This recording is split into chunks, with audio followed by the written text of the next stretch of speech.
তোমরা যারা ক্যালকাটা ইউনিভার্সিটির আন্ডারে কলেজের ছাত্রছাত্রী আছো, তোমাদের প্রত্যেকের জন্য আজকের ভিডিওটা খুবই গুরুত্বপূর্ণ। ক্যালকাটা ইউনিভার্সিটি তোমাদের পরীক্ষা সংক্রান্ত একটি গাইডলাইন পাবলিশ করেছে। প্রথমে তোমাদের স্ক্রিন রেকর্ডের মাধ্যমে এই গাইডলাইনটা দেখাবো, তারপরে বাংলায় আলোচনা করে দেব।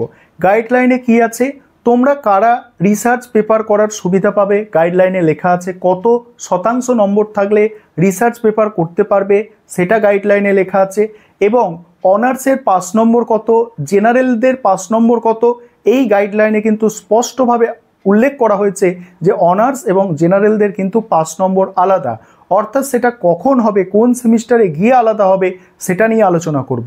প্রথমে তোমাদের স্ক্রিন রেকর্ডের মাধ্যমে গাইডলাইনটা দেখাচ্ছি, দেখো, তারপরে তোমাদের সম্পূর্ণ গাইডলাইন। এবারে তোমরা অফিসিয়াল গাইডলাইনটা দেখে নাও। এখানে দেখো, এখানে আমি স্ক্রল করে যাচ্ছি, তোমরা অফিসিয়াল গাইডলাইনটা দেখে নাও, প্রত্যেকটা পেজ তোমরা দেখে নাও, দেখো যেগুলো আছে দেখে নাও, এবং আমি প্রত্যেকটা বিষয় তোমাদের অফিসিয়াল গাইডলাইনটা দেখে নেওয়ার পরে আমি বাংলায় আলোচনা করে দেব। এখানে টোটাল আমি 15টা পয়েন্ট আলোচনা করব। তোমরা যারা অনার্সের স্টুডেন্ট আছো এবং তোমরা যারা পাস কোর্সের স্টুডেন্ট আছো তোমরা বুঝে যাবে।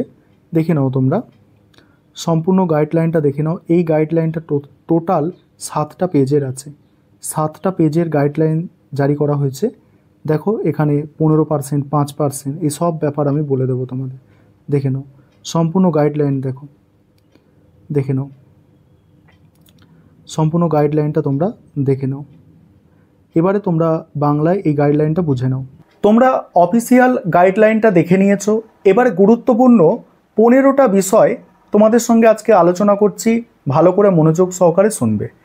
1 নম্বর বিষয়, তোমরা যারা অনার্সের স্টুডেন্ট আছো তোমাদের 6 সেমিস্টারের শেষে সিজিপিএ কমপক্ষে 4.00 থাকতে হবে। আবারও শোনো, 1 নম্বর পয়েন্ট বললাম, তোমরা যারা অনার্সের স্টুডেন্ট আছো তোমাদের 6 সেমিস্টারের শেষে সিজিপিএ 4.00 থাকতে হবে। এই 4.00 মানে কত?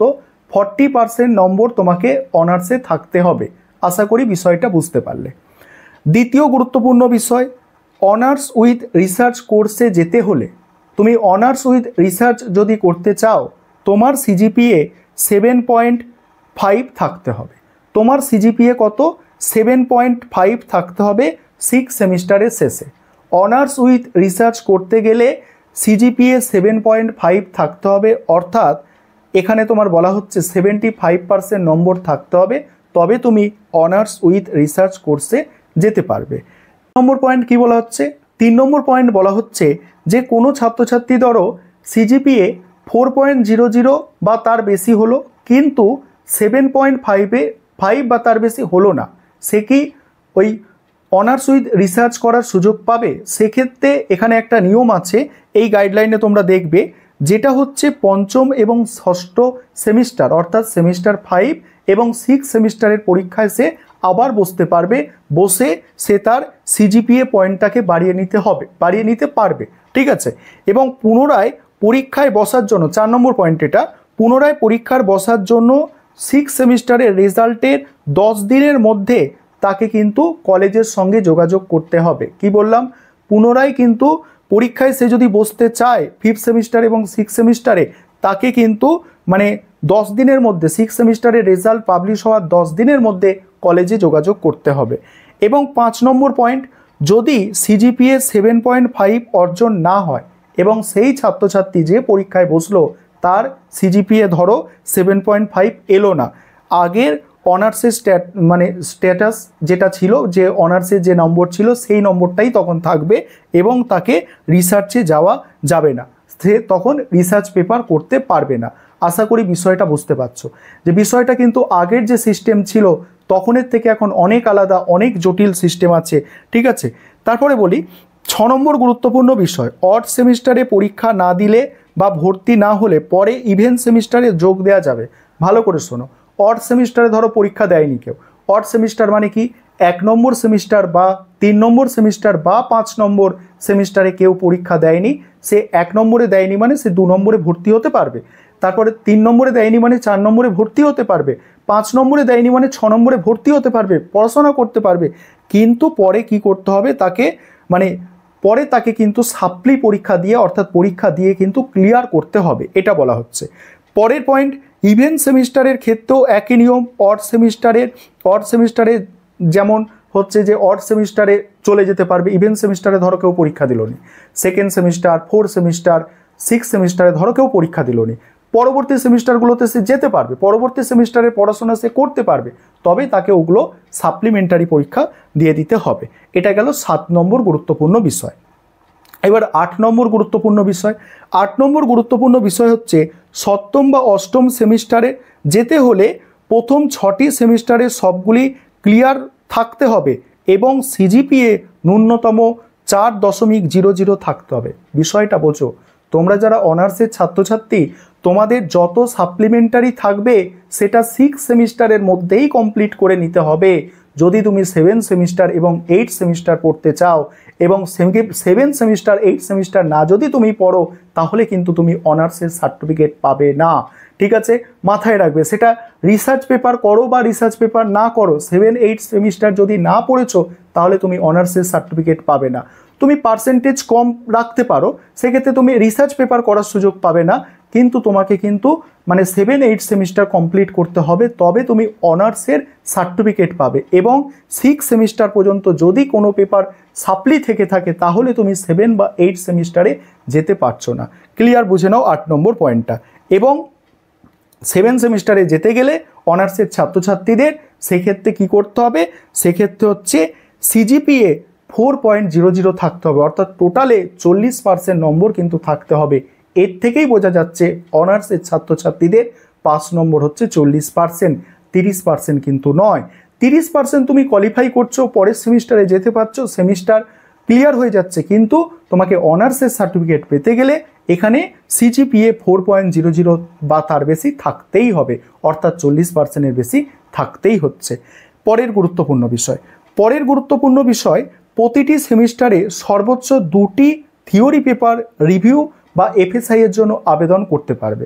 যদি তুমি রিভিউ বা এফএসআই এর জন্য আবেদন করো তাহলে 2টো থিওরি পেপার তুমি রিভিউ বা এফএসআই এর জন্য আবেদন করতে পারবে। 10 নম্বর গুরুত্বপূর্ণ বিষয়, রিভিউর জন্য বাকি পেপারের অন্তত 30% নম্বর থাকতে হবে। ঠিক আছে, রিভিউ করতে চাইছো, সবাই রিভিউ করতে পারবে না। তুমি একটা পেপার ধরো রিভিউ করছো, বাকি পেপারগুলোতে 30% নম্বর কিন্তু যোগ করে টোটালে 30% নম্বর কিন্তু থাকতে হবে।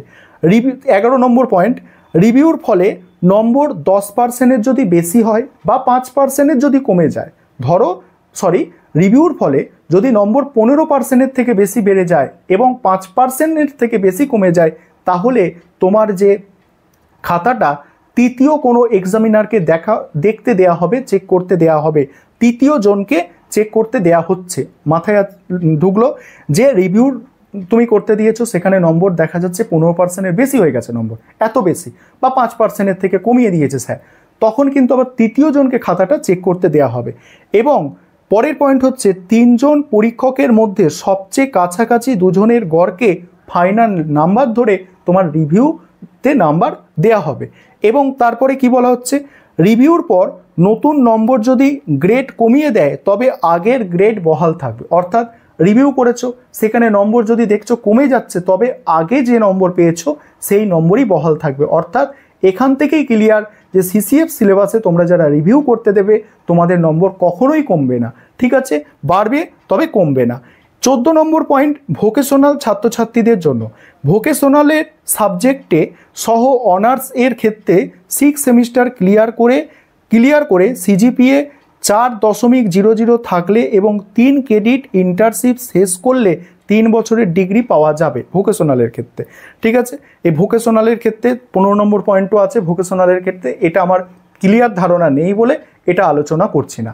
আর গতকালকে আমি তোমাদের একটা জিনিস বলেছিলাম যে এই যে নতুন সিস্টেম, সেখানে তোমরা এক্সিট করতে পারবে এবং আবার এন্ট্রি করতে পারবে, অর্থাৎ আবার পুনরায় পড়তে পারবে। এবং সেটা কত বছর? 7 বছরের মধ্যে তোমাকে কিন্তু সেই পড়াশোনাটা কমপ্লিট করতে হবে। তবে তুমি যখন এক্সিট করছো, এক্সিট করার সময় কোন সেমিস্টারগুলোতে এক্সিট করতে পারবে? সেমিস্টার 2, সেমিস্টার 4 এবং সেমিস্টার 6-এ তুমি এক্সিট করে যেতে পারবে। এবং এন্ট্রি নিতে পারবে কবে? 3rd semester, 5th semester, 7th সেমিস্টারে আবার এন্ট্রি নিতে পারবে। তবে এক্সিট করার সময় কোনো পেপার সাপ্লি থাকলে চলবে না, সমস্ত ক্লিয়ার করে তোমাকে কিন্তু এক্সিট নিতে হবে, তবে তুমি পরবর্তীকালে আবার অ্যাডমিশান নিতে পারবে। আর এই নয় তুমি সেকেন্ড সেমিস্টার পড়তে পড়তে তোমার পাস করলে না সেকেন্ড সেমিস্টার, এক্সিট নিয়ে নিলে তুমি ভাবছো পরবর্তীকালে আমি অন্য কলেজে বা সেম কলেজে আমি থার্ড সেমিস্টারে অ্যাডমিশান নিয়ে নেবো, সেকেন্ড সেমিস্টার আমার বেঁচে গেল, এরম কোনো ব্যাপার নেই। তুমি যেই সেমিস্টারে এক্সিট নিচ্ছ সেই সেমিস্টার একদম ক্লিয়ার থাকতে হবে, তবে তুমি এক্সিট নিলে পরবর্তীকালে অ্যাডমিশান নিতে পারবে। তোমরা অনেকে এটা জানতে চেয়েছিলে, তাই এই বিষয়টা আরেকবার তোমার